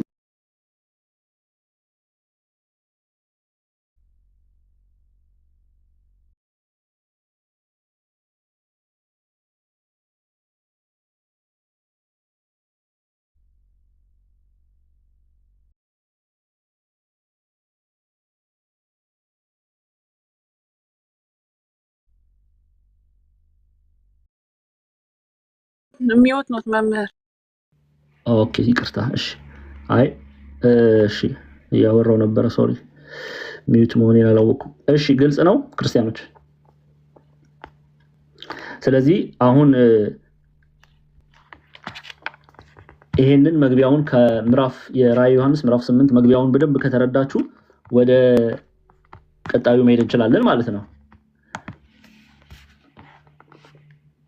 ስለዚህ ከዚህ በኋላ የምናየው ቁጥር 7 እስከ 13 ሰባቱን ሊቃነ መላእክት እናያቸዋለን።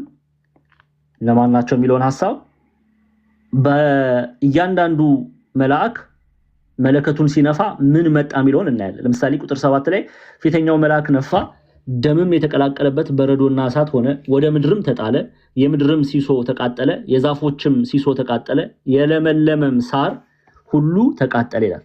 ስለዚህ ይህን ትርጉም ነው የምናየው ማለት ነው።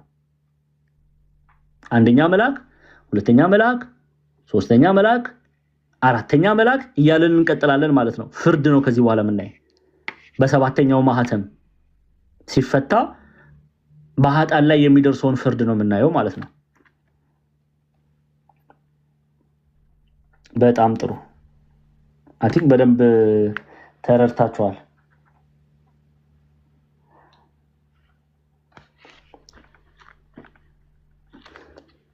ግልጽ ነው አይደለ? እንቀጥል።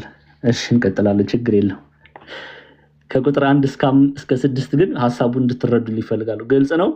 ጥያቄ በኋላ ፈተና ላይ ዜሮ ማምጣት አይቻልም። ግልጽ ነው። እሺ ገስት ላይ ጉብ ያላችሁ ተማሪዎችን ወክላችሁ ጥያቄ እጠይቃችኋለሁ።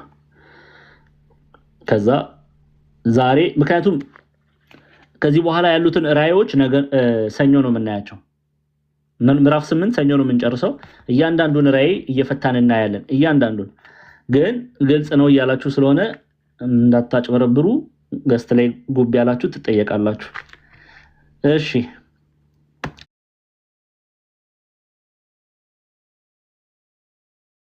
ሃና ካንቺ ጀምራለሁ። 1 2 3 ጥያቄ ጠይቃ 3 ጥያቄ ብቻ ነው ጠይቃችሁ። ሃና ይሰማል?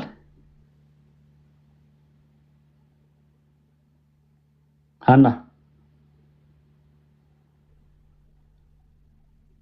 ኧረ መውረድ። ሃና ይሰማል?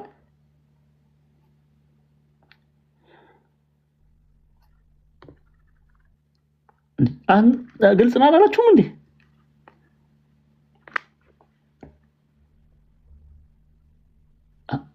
እሺ ሰሊና ሚዩት ሽናንሽ ሰሊና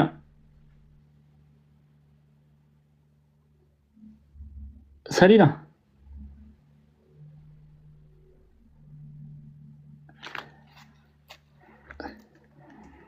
ሰሊና እንዴ? እሺ ዲቦራ ሚዩት ሽናንሽ አቤት መምህር።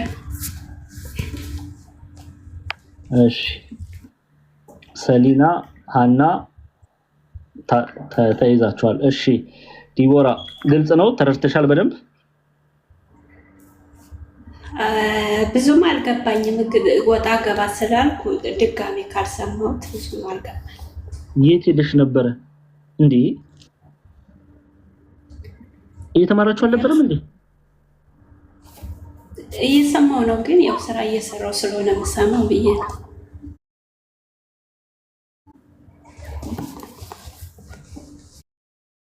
እሺ ሚዩት አድርጊ ትህትና። እሺ ሚዩት ቢነግሩ ቢጠይቁ። አልተማርሽማ፣ ሙሉን አልተማርሽም። ስለዚህ ኢትስ ኦኬ። ሪኮርዱን አድምጪ በቃ ችግር የለም ዲቦዬ። እሺ ትህትና ወይ መምህር ተመረሻል? በሚገባ መልካም። እሺ ራዕይ ዮሐንስ ምዕራፍ 8 ቁጥር 3 ላይ ብዙ ዕጣን የተባለው ምንን ያሳያል?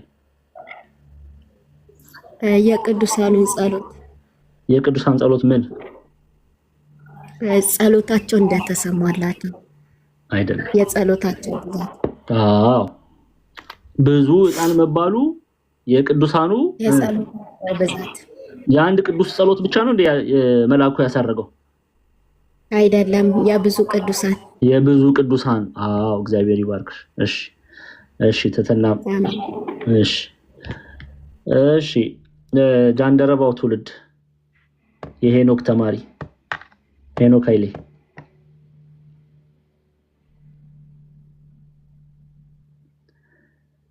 ሄኖክ ኃይሌ ተማሪዎች ዝም ነው። እሺ ሄለን እንኳን አታወራም፣ አርምሞ ላይ ናት። ለምን እንደሆነ አይደል ነው። እሺ አንድ ሁለት ሰው ላስገባ። የተማረ ሰው ብቻ ሪኩዌስት ይላክ። የተማረ ሰው ብቻ።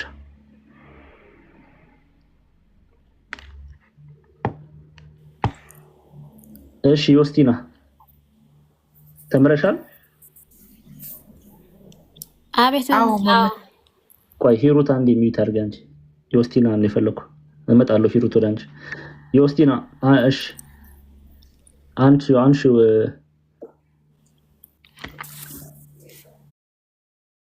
ሚዩቱን አንቺ። እሺ አንስቻለሁ መምህር። እሺ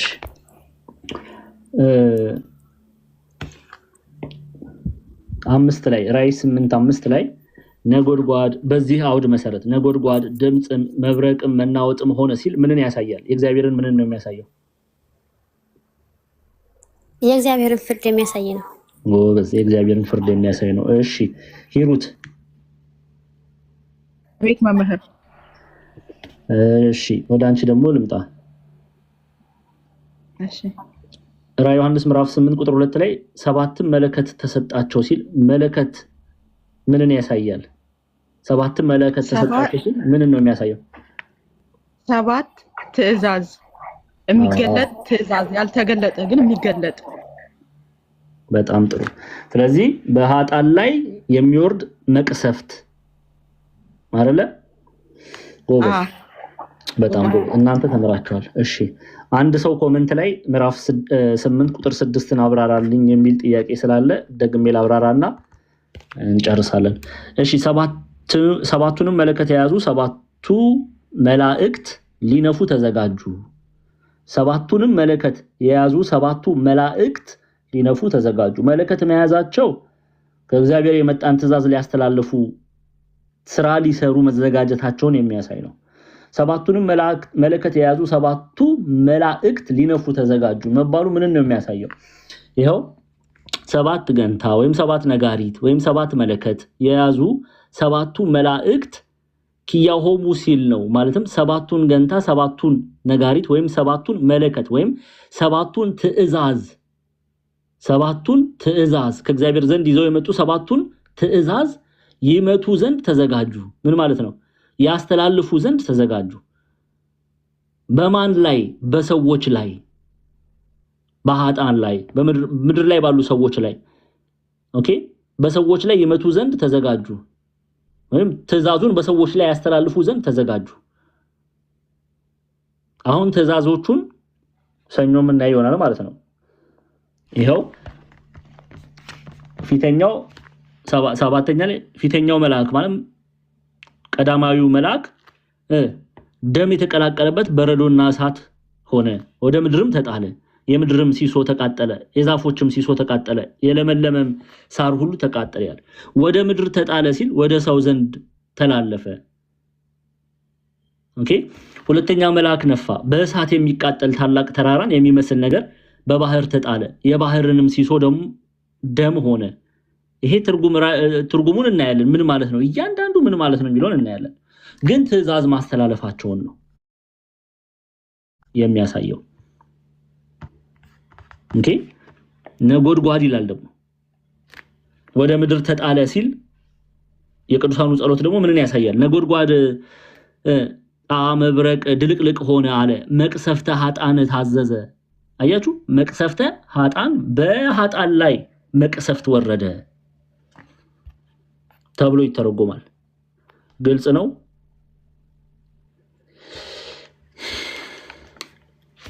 ክርስቲያኖች፣ ግልጽ ነው።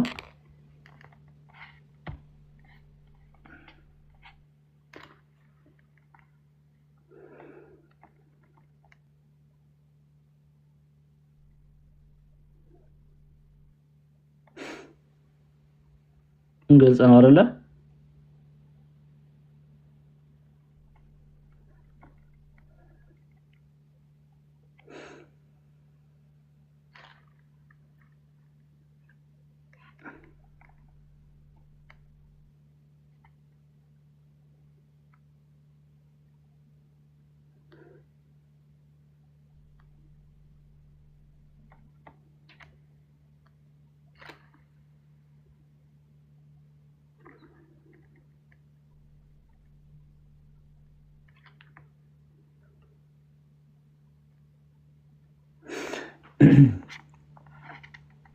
እሺ አይ ቲንክ ሀሳቡ ግልጽ ነው። እስካሁን አልገባኝ የሚል ሰው አላየሁም። እሺ እሺ እሺ እሺ ሁሉም ግልጽ ነው። መልካም በጣም ጥሩ በጣም ጥሩ። እሺ በዛ ከሆነ እንስማማለን ማለት ነው። እንደዛ ከሆነ እንስማማለን ማለት ነው። እሺ ስለዚህ ዛሬ ከቁጥር 1 እስከ 6 ነው ያየነው። እስከ 6 ነው ያየነው። ከቁጥር 7 ጀምሮ እስከ ፍጻሜ እናያለን። እስከ ፍጻሜ እናያለን። ኦኬ ነጎድጓድ አስታውሳችሁ ከሆነ ይሄ ነጎድጓድ ድምጽ መብረቅ መናወጥም ሆነ የሚለው ሐሳብ በባለፈው ተምረናል። የእግዚአብሔርን ፍርድ የሚያሳይ ነው። አንድም እግዚአብሔር አምላክ ቅዱሳን ሐዋርያት ቅዱሳን ነቢያትን እየላከ እንዳስተማረ እንደመከረ ማስጠንቀቂያ ኦኬ ማስጠንቀቂያ ተደርጎ ይወሰዳል። ይሄንን በብዙ አይተናል። ነጎድጓድ ድምጽ መብረቅ መናወጥም ሆነ ኦኬ ከዛ በኋላ 7 መለከት የያዙ 7ቱ መላእክት ሊነፉ ተዘጋጁ። እግዚአብሔር ምድርን አስጠንቅቆ ምድርን መክሮ እምቢ ስላሉ አንገዛም ስላሉ ወደ እግዚአብሔር አንመለስም ስላሉ ፍርድን ሊያስተላልፍ 7 መለከት የያዙ 7 መለከት የያዙ 7 መላእክት ሊነፉ ተዘጋጁ ተባለ። እምቢ አሉ፣ አንመለስም አሉ፣ ከእግዚአብሔር አንታረቅም አሉ። እሺ መልአኩም ጥናውን ይዞ የመሰዊያውን እሳት ሞላበት፣ ወደ ምድርም ጣለው። ነጎድጓድ ድምጽ መብረቅ መናወጥም ሆነ ይላል። በደንብ እንድትረዱ ፈልጋለሁ። ካልገባችሁ ምክንያቱም አልጀምርም ማለት ምዕራፍ 8ን አንጨርስም። በደንብ እንትን ካላላችሁ ካልተረዳችሁ በደንብ ጠይቃችሁ በደንብ ካልተረዳችሁ ፈተናም በኋላ ላይ እንድትወድቁ አልፈልግም። ኦኬ በደንብ እንድትረዱ ነው የምፈልገው።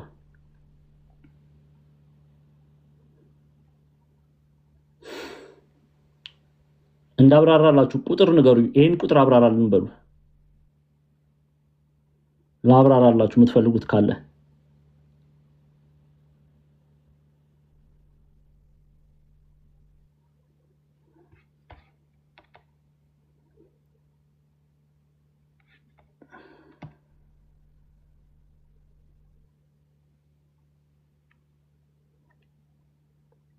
ማብራራላችሁ ጻፉ።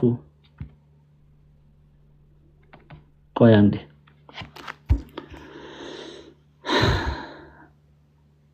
የትኛውን ላብራራላችሁ? እሺ ቁጥር 4 እንመለስ። ቁጥር 4 እሺ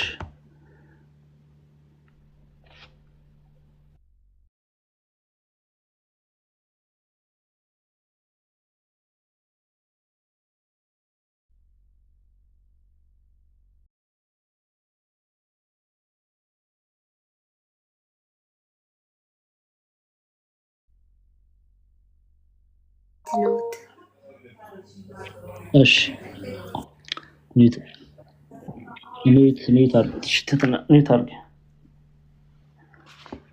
የዕጣኑም ጢስ ከቅዱሳን ጸሎት ጋር ከመላኩ እጅ በእግዚአብሔር ፊት ወጣ ይላል።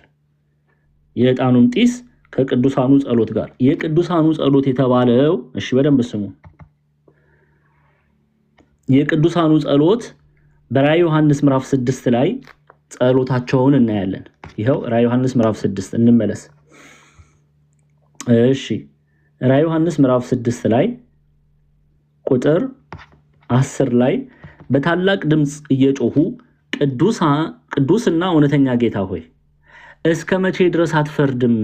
ደማችንስ በምድር ላይ በሚኖሩ ላይ እስከ መቼ አትበቀልም አሉ ይላል። ይሄ የቅዱሳን ጸሎት ቁጥር 11 ላይ ለእያንዳንዳቸው ነጭ ልብስ ተሰጣቸው። ድል አድራጊ መሆናቸውን ለመግለጽ ነው ነጭ ልብስ የተሰጣቸው።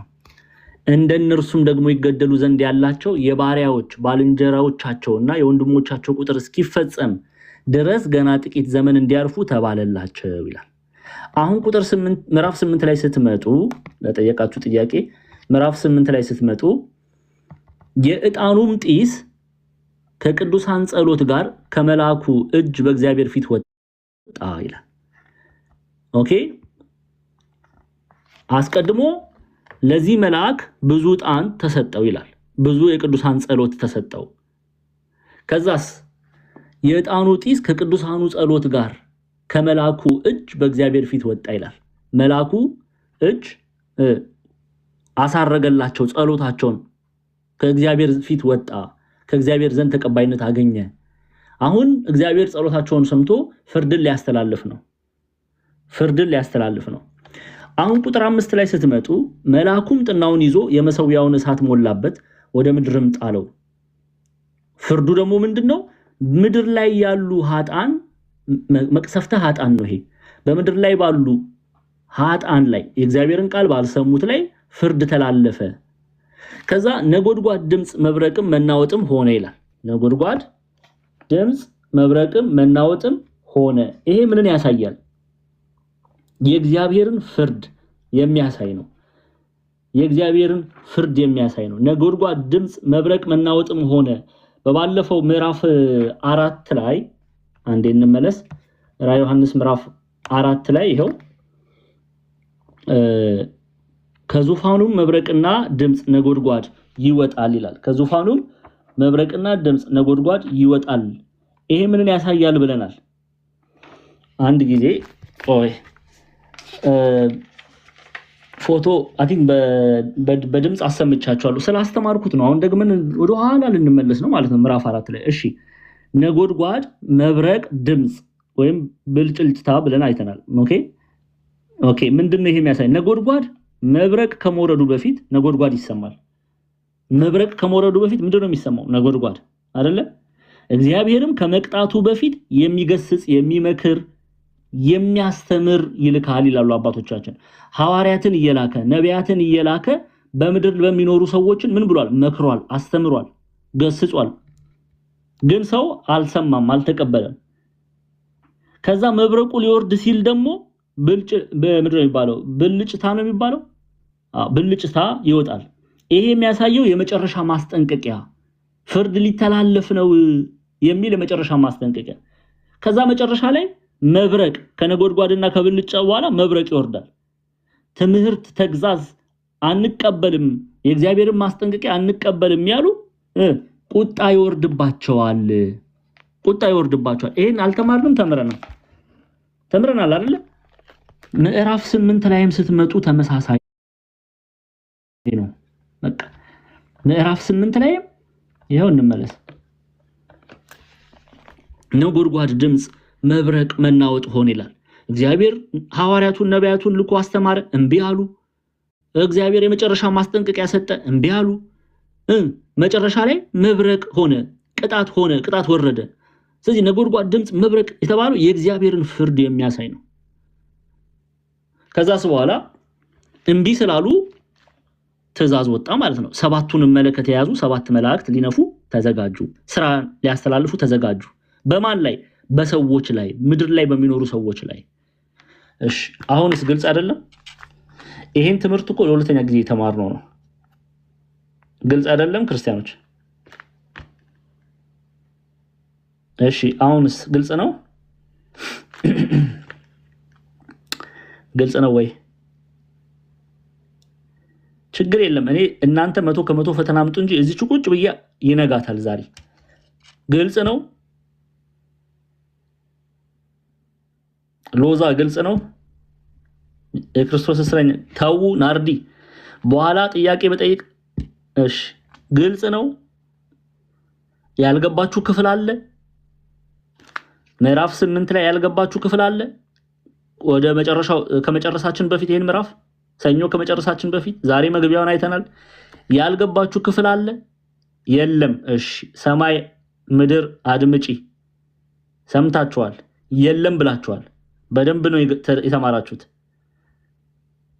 እሺ፣ እግዚአብሔር ይባርካችሁ። እንደዛ ከሆነ ሰኞ ምዕራፍ 8ን እንጨርሳለን። ከዚህ በኋላ አልመለስም። አሁን ዛሬ ጠይቄያለሁ። ጥያቄ ካላችሁ ጠይቁኝ ብያለሁ። ምንም ጥያቄ የለንም ብላችሁኛል። በደንብ ገብቶናል ብላችሁኛል። ከዚህ በኋላ ግን ፈተና ስትጠየቁ ግራ እንዳትጋቡ። ምዕራፍ 8 በደንብ ተረድታችኋል። የሰባቱ መላእክት ሚስጥር ምንድነው? የማህተም ምንድነው? መለከት ምንድነው? ብዙ ዕጣን የተባለ ምንድነው? የዕጣኑ ጢስ ከቅዱሳኑ ጸሎት ጋር ከመላኩ እጅ በእግዚአብሔር ፊት ወጣ ሲል ምን ማለት ነው? ነጎድጓድ ድምጽ መብረቅ ምንድነው? ተምራችኋል። ግልጽ ነው። እሺ፣ እኔ ምን አገባኝ? ግልጽ ነው ካላችሁ ይበቃል ማለት ነው። ጨርሰናል ማለት ነው። ጨርሰናል ማለት ነው። እሺ፣ ግልጽ ነው። እሺ፣ እሺ፣ በቃ እንደዛ ከሆነ ዲያቆን ኃይሉ መንግስት ያለ ጸሎት አድርጎ ይዘጋልናል።